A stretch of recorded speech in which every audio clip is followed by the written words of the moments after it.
예, 시편 8편 말씀이죠. 아마 오늘 본문인 시편 8편 말씀은 그리스도인들이 가장 좋아하는 시 중 하나일 겁니다.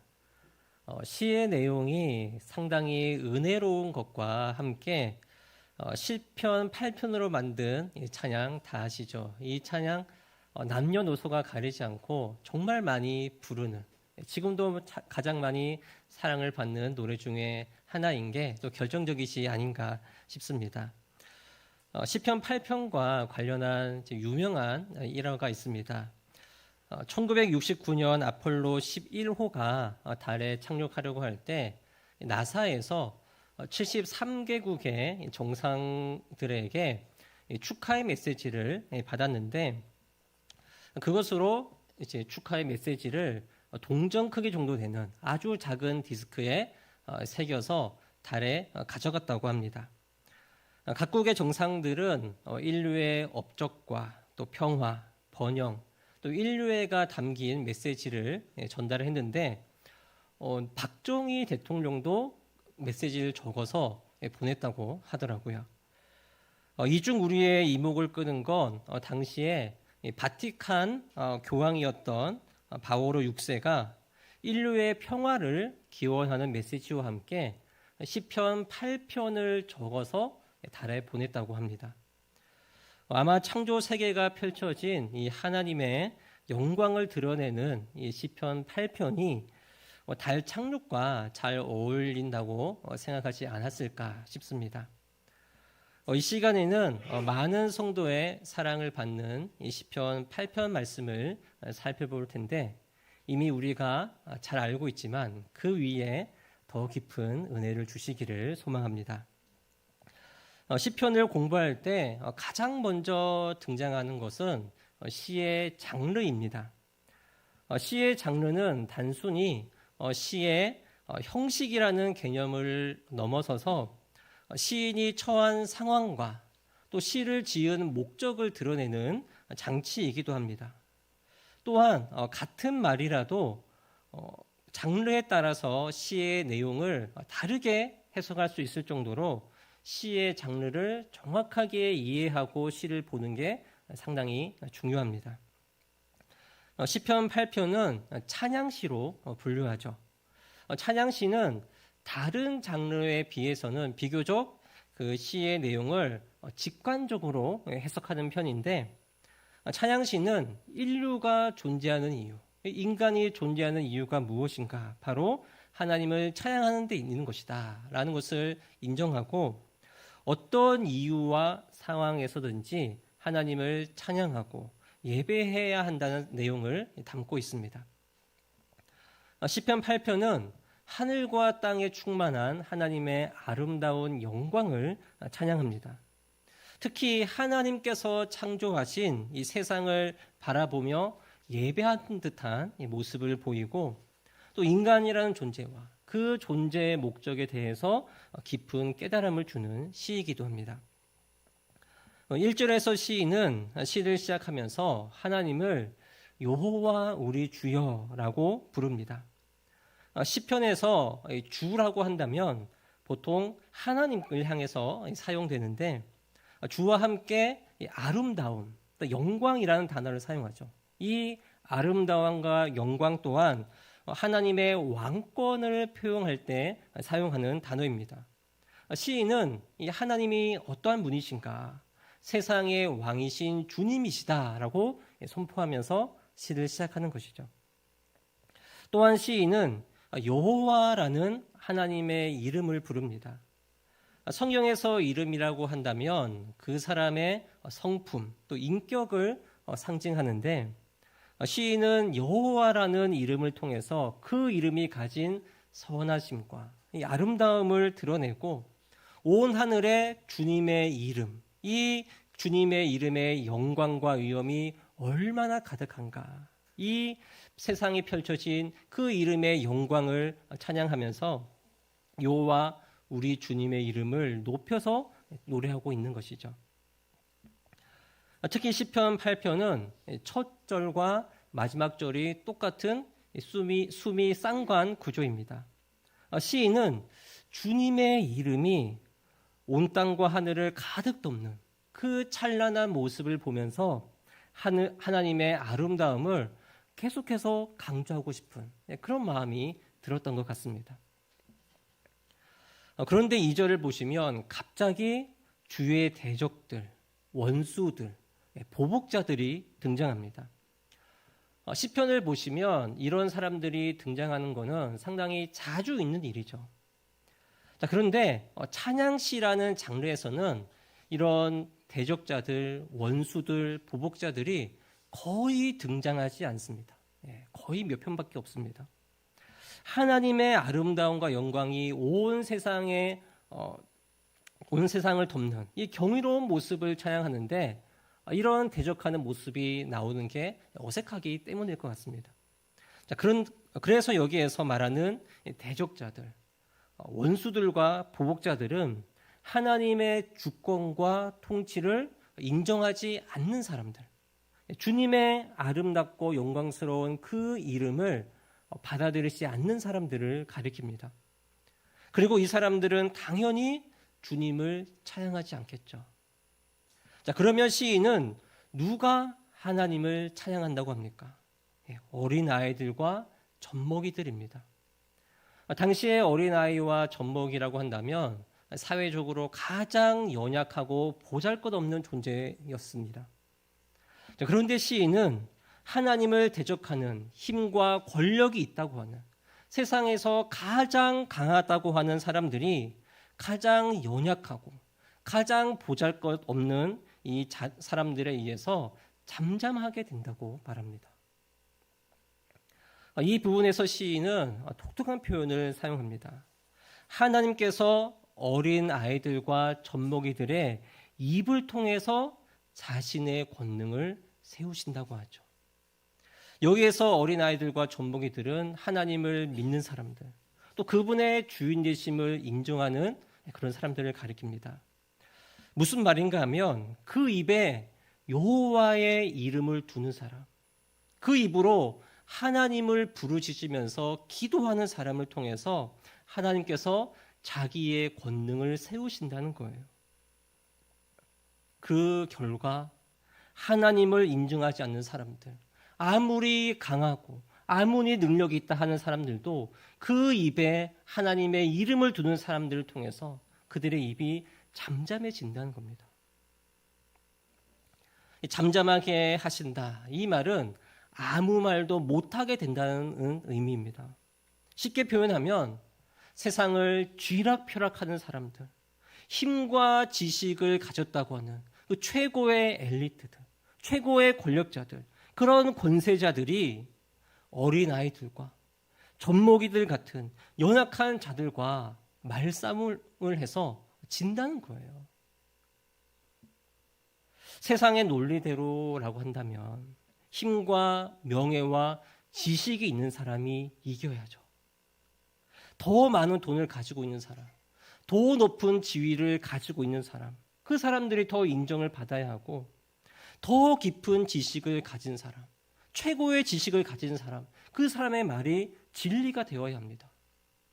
그러나 하나님은 온 세상에 드러난 이 하나님의 능력과 영광을 바라보면서 주님의 이름을 부르고 주님을 찬양하고 하나님께 기도하는 그 입술을 통해서 온 땅에 가득한 하나님의 영광, 그 아름다우심을 세우신다고 말씀하십니다. 세상에서 아무리 크고 아무리 높은 지위와 힘과 지식을 가지고 있더라도 그 입으로 하나님 아버지, 이 이름을 부르는 사람을 이길 수가 없다는 거예요. 세상은 더 많은 것을 소유하라고 말하죠. 더 높은 곳에 올라야 한다고 말합니다. 그래야지 잘 살 수 있다고. 그래야지 이길 수 있다고 말합니다. 그래서 더 많은 지식을 쌓아라. 더 많이 가져라고 말합니다. 물론 하나님께서 물질과 지위를 주시는 것은 그 이유가 있습니다. 하지만 그렇다고 해서 물질과 지위 자체가 하나님께 영광이 되는 건 아닙니다. 아무리 높은 곳에 있어도 그 입에 주님의 이름이 없다면, 아무리 많은 것을 소유하고 있어도 그 입술에 찬양과 기도의 소리가 없다면 그 사람을 통해서 하나님은 영광 받지 않으십니다. 그가 아무리 많은 것을 쌓아 올린다고 하더라도 하나님께 더 가까이 가는 게 아니에요. 그 입에 주님이 없으면 그 아무리 쌓아 올린 것이라도 하나님께서 보시기에는 무의미하다는 겁니다. 우리 주님이 어떠한 분이신가요? 하나님은 아무리 낮은 곳, 이 세상에서 가장 낮은 곳에서 하나님을 부르고 주님 앞에 엎드려 그 이름을 부르짖더라도 그 소리를 들으시는 분이십니다. 주님 앞에 엎드려서 기도하는, 하나님을 노래하고 예배하는 가장 낮은 곳에 있는 그런 사람들의 소리를 들으시는 낮은 자의 하나님이시죠. 겸손한 자의 하나님이십니다. 나는 내 입에 무엇을 머금고 살고 있습니까? 내 입술에 무엇이 있나요? 내 입에 무엇을 머금고 있어서 내가 무엇을 말하고 있고 무엇을 노래하며 살아가고 있습니까? 그리고 내 입이 무엇을 따라가면서 살아가고 있습니까? 내 입이 헛되고 무의미한 이 세상의 것을 노래하고 그때마다 바뀌는 내 감정에 따라서 하나님을 예배했다가 아니면 다른 것을 따라가는 그런 삶을 살고 있지는 않습니까? 내 삶 가운데 놀라운 일을 행하시는 그 고백이 우리의 입술 가운데 있기를 소망합니다. 내 상황과 내 마음에 따라서 내 입이 주님을 예배했다가 세상을 따라갔다가 하는 것이 아니라 나의 어떠함과는 상관없이 오늘도 변함없이 하나님의 아름다움을 노래하는 여호와 우리의 주님의 그 이름을 머금고 살아가는 주의 백성들이 되시기를 소망합니다. 시편을 볼 때 또 한 가지 중요한 게 시의 구조입니다. 시의 구조. 사실 이 시편을 강의한다면 시편의 구조를 좀 상당히 자세하게 살펴봐야 하는데 설교할 때는 이 구조를 자세하게 설명하면 조금 어렵거나 또 힘들게 다가오기도 하죠. 그래도 시편 8편의 구조는 상당히 쉽게 드러나고 시인이 이 구조를 통해서 말하고자 하는 바가 좀 분명하게 드러나는 편입니다. 아까 말씀드렸듯이 시편 8편이 첫 부분과 마지막 부분이 똑같은 수미 쌍관 구조를 가지고 있고 그 중간의 내용이 3절과 8절부터는 세상을 뒤엎는 하나님의 영광 가운데서 인간의 모습이 어떠한가 이것을 보여줍니다. 시편에서 시인이 지은 상황도 상당히 중요한데 시인이 시편 8편을 지을 때 어떠한 상황이었을까요? 본문은 시인의 구체적인 상황을 자세하게 말해주지 않지만 시의 내용을 보면 이렇게 상상해 볼 수가 있는 것 같습니다. 잠 못 이루던 어느 날 밤 시인은 문득 잠에서 깨어나서 하늘을 올려보았습니다.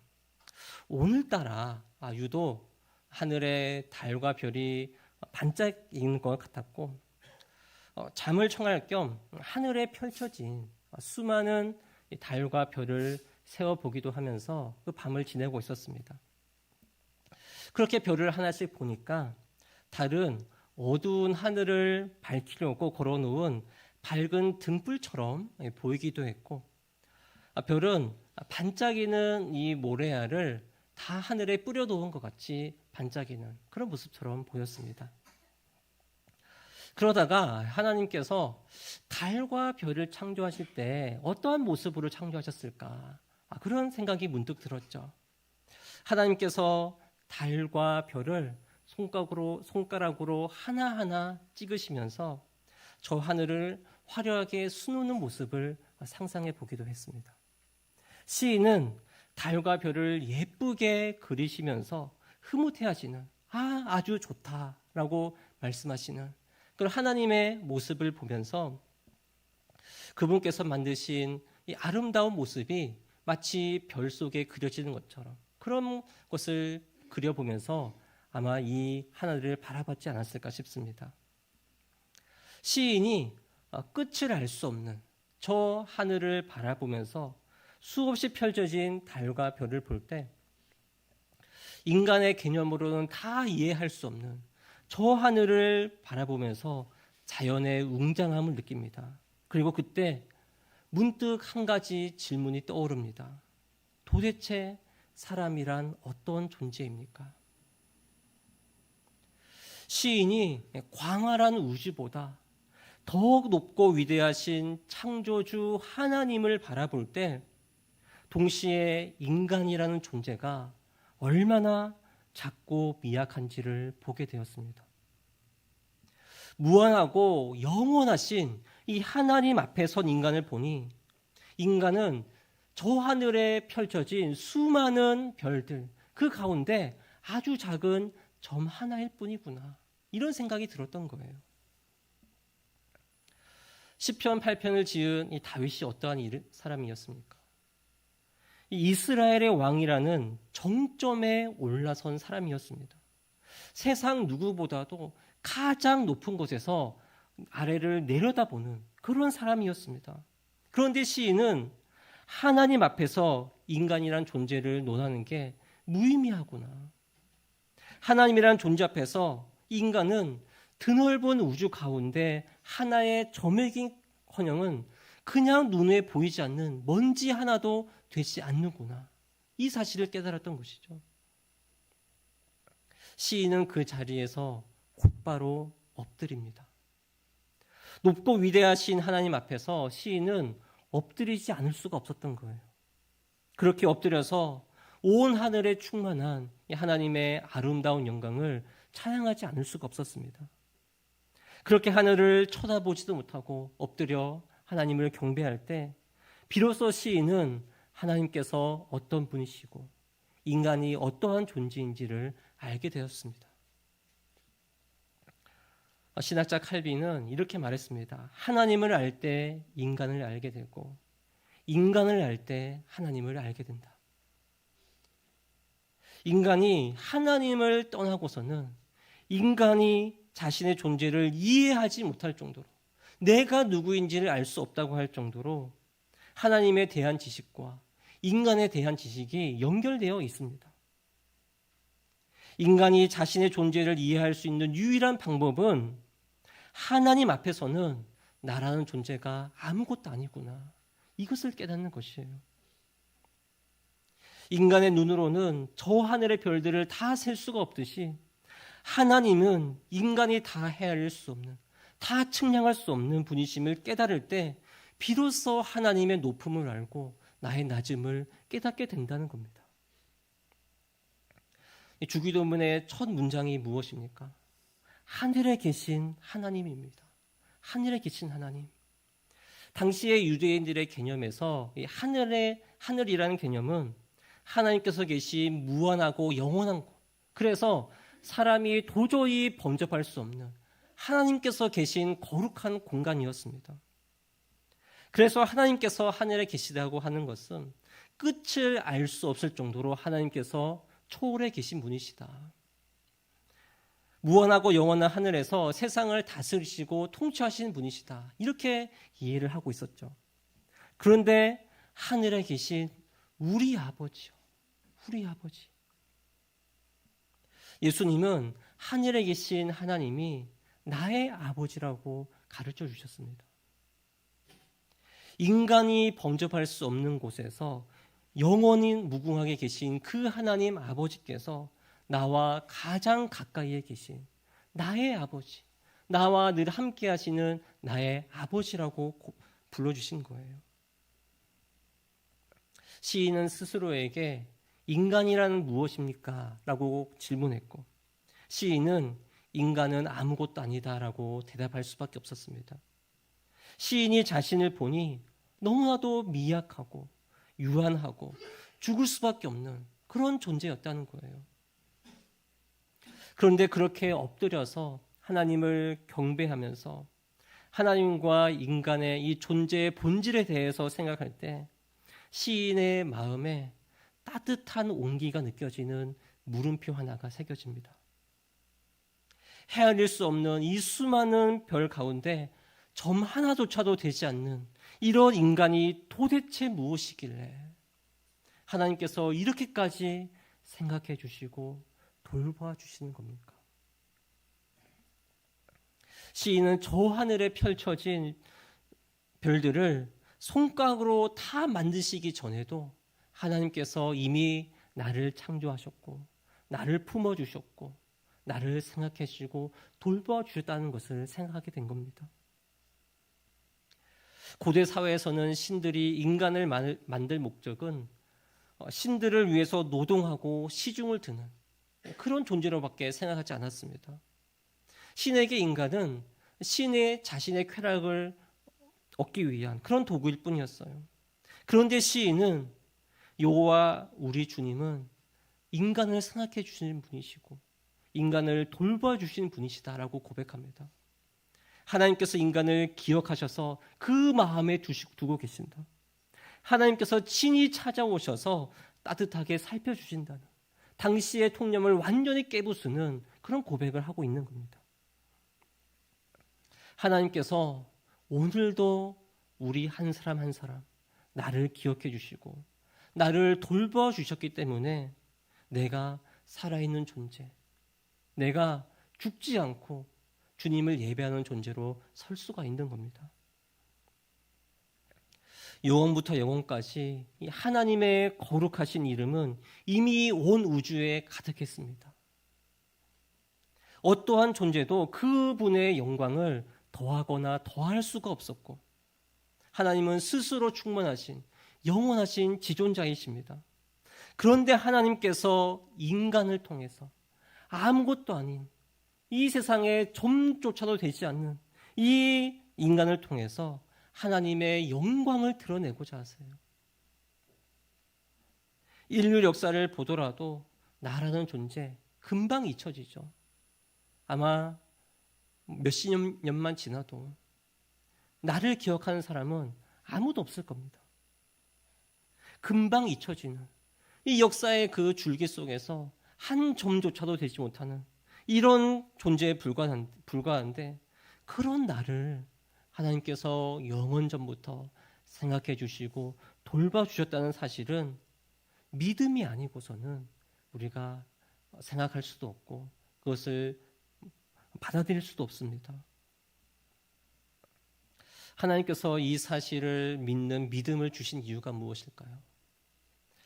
참 이 시대가 자존감에 대해서 참 많이 말하는 시대입니다. 자존감 정말 중요하죠. 내가 어떠한 자존감을 가지고 있느냐에 따라서 오늘 나의 삶이 천국이 되기도 하고요. 또 지옥이 되기도 하는 게 이런 자존감입니다. 그리스도인들은 어떻습니까?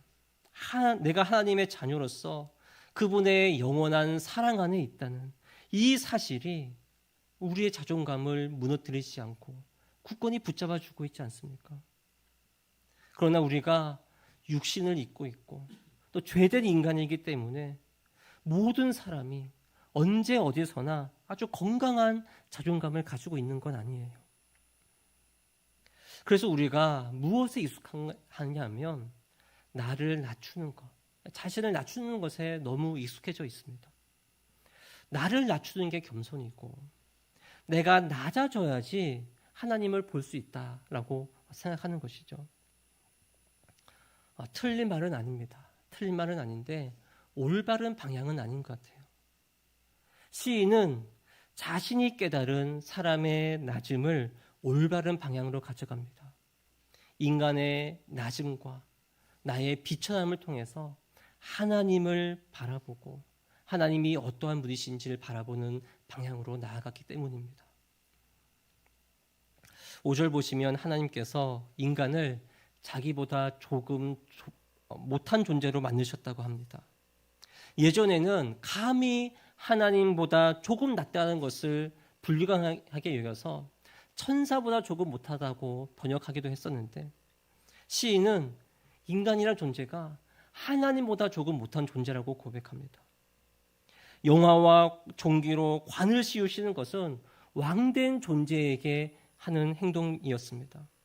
하나님은 인간을 왕된 존재로 창조하셨죠. 인간을 자기 형상대로 창조하시고 자신처럼 인격적인 존재로 지으시면서 왕된 존재로서 세상을 다스리도록 하셨습니다. 6절에서 8절을 보시면 하나님은 인간에게 가축과 야생동물과 새와 물고기와 바다 짐승에 이르기까지 모든 것을 다스리고 통치할 권세를 주셨습니다. 우리는 나의 자존감까지도 내 모든 것을 하나님 나라를 위해서 사용해야 됩니다. 내가 하나님보다 조금 못하는 존재로 지음받았다는 사실을 믿음으로 받아들여야지, 하나님께서 나를 귀한 존재로 부르신 이유가 내가 하나님의 마음을 가지고서 이 세상을 하나님 나라로 만들어가는 그런 존재로 부름받았구나, 이 사실을 깨달을 수가 있는 겁니다. 9절에서 시인은 하나님 앞에 엎드려서 다시 찬양합니다. 여호와 우리 주여, 주의 이름이 어찌 그리 아름다운지요. 여호와 우리 주의 이름이 온 땅에 펼쳐지는 이 아름다운 모습을 보면서 시인은 다시 처음으로 돌아가서 하나님을 찬양합니다. 하나님보다 조금 못한 존재라고 해서 교만해지고 높아지는 것이 아니라 다시 엎드려서, 다시 높고 위대하신 하나님 앞에 엎드려서 자신의 낮고 자신의 연약함을 바라보면서 다시 하나님의 영광스러운 이름을 찬양하고 예배하던 삶으로 돌아갑니다. 우리는 시편 8편을 통해서 인간을 향한 하나님의 마음을 보게 되고, 또 우리는 그 사랑에 힘입어서 다시 이렇게 저렇게 해야겠다고 다짐하게 되죠. 저도 설교를 준비하면서 오랫동안 이 말씀을 묵상했는데, 오늘 내가 어떠한 모습이든지 내 입이 주의 이름을 머금고 있어야 되겠다, 이런 다짐도 하고, 또 저를 향한 하나님의 마음을 좀 더 깊이 생각해 보기도 했습니다. 한편으로는 하나님께서 주신 이 마음을 설교로 다 표현하지 못하는 이런 좀 아쉬운 마음이 들기도 했고, 또 이렇게 아무것도 아닌 자를 통해서 하나님 나라와 교회를 위해서 사용하시는 그런 하나님을 보면서 정말 저를 많이 돌보시고 정말 상하게 주신다라는 생각도 들기도 했습니다. 시편 8편을 보고 나는 그러면 무엇을 적용해야 하나, 이렇게 여러 가지 생각을 하다가 그렇다면 시인은 이 시를 지으면서 무엇을 했을까, 이런 생각을 하면서 다시 말씀을 보니까 상상력을 동원해서 시인이 엎드리고 시인이 하나님을 찬양하는 모습을 떠올려 봤지만, 실제로 시인은 이 시편 8편에서 아무것도 하지 않습니다. 그런데 시인이 직접적으로 한 행동 단 하나가 있습니다. 3절에서 주님께서 손수 지으신 하늘과 달과 별을 보는 것, 이것이 시인이 했던 유일한 행동이었습니다. 우리가 언제나 똑같은 사람을 마주치고, 또 매일 똑같은 상황에서 살아가고, 또 언제나 똑같은 일을 하고, 또 매일 반복되는 일상을 살아갑니다. 저는 가끔 이 죽음에 대한 두려움이 갑자기 엄습할 때가 있잖아요. 그때 구약시대 사람들처럼 몇백 년을 살면 이 죽음에 대한 두려움이 사라질까, 이런 생각이 들다가도 이렇게 똑같은 삶을 몇백 년이나 살아갈 자신이 없어서 그냥 주님께서 부르실 때 그냥 주님 하늘나라에 갔으면 좋겠다, 이런 생각이 문득 들기도 합니다. 그래서 저 천국에서 영원히 하나님과 함께 살아갈 그 날을 꿈꾸기도 해요. 제가 이런 말을 하는 이유는 그만큼 우리의 삶, 어쩌면 6, 70년, 길년 8, 90년, 100년, 이런 정말 짧은 삶 가운데서 우리의 삶에 무엇이 새롭냐는 겁니다. 힘들고 어려운 일들 속에서 하루하루를 그냥 지나치면서 꾸역꾸역 살아가는 것이 우리 인생이지 않습니까? 제가 이 민들레 교회에 다시 와서 가장 좋은 게 뭔지 아실까요? 저의 집이 이 교회에서 완전히 동편에 있습니다. 이 동편이 저쪽이죠. 저쪽으로 가면 저희 집이 나오는데 새벽 기도를 마치고 집에 갈 때 겨울에는 아직 산을 넘어오지 않은 해, 그래서 저 하늘이 조금씩 붉게 타오르는 그 모습이 펼쳐지고요. 요즘에는 해가 산에서 완전히 올라와서 이렇게 하늘 세상을 밝혀주는 모습. 그런데 안개가 자욱하게 껴서 저 밭이나 다른 곳이 안개로 가득해서 밝게 비추는 정말 아름다운 모습이 매일 보고 있습니다. 때마다 다르게 펼쳐지는 저 하늘을 보면서, 이 세상을 보면서 주님의 높고 위대하심을 경험하는 것, 이것이 저에게 가장 즐거운 일입니다. 그만큼 목사라고 하더라도, 우리 믿는 사람이라고 하더라도 하루하루 주님을 느끼는 것, 하나님의 높고 위대하심을 느끼며 살아가는 게 너무나도 어려운 그런 삶을 살고 있다는 거예요. 특별 계시, 말씀을 보는 것의 중요성은 더욱 강조하지 않아도 너무나도 잘 알고 계시죠. 그런데 하나님은 이 빡빡한 일상, 그냥 하루하루 지나가는 이 일상을 살아가는 우리에게 일반 계시, 하나님께서 창조하신 이 세상을 우리가 바라보면서 하나님을 느끼길 원하시고 계십니다. 그래서 우리에게 매일매일 똑같은 것 같지만 새로운 하루하루를 열어주시면서 우리를 찾으시고 우리를 맞아주시는 거예요. 하나님께서 우리를 위해서 이 봄날을 허락하시고 이 예쁜 꽃을 피워주시고 따뜻한 바람을 불어주시고 또 푸른 하늘을 펼쳐주고 계십니다. 이 날에 우리가 주님의 이 아름다움이 온 세상에 펼쳐지고 하나님의 그 영광을 우리에게 보여주신다는 사실을 믿으시길 바랍니다. 그리고 이런 아름다운 날뿐만 아니라 먹구름이 가득한 날에도, 비바람이 몰아치는 날에도 온 땅 가운데, 그리고 내 삶 가운데 하나님의 아름다운 영광은 더욱 찬란하게 빛나는 줄을 믿습니다. 내 상황이 어떠하고 내 환경이 어떠하고 내가 원하는 대로 되고 또 내가 원하는 대로 되지 않더라도 하나님의 영광은 이미 내 삶 가운데 충만하게 임하고 있습니다. 하나님은 이 사실 우리가 깨닫고서 하나님을 바라보고 하나님을 예배하는 삶을 살기를 원하신다는 거예요.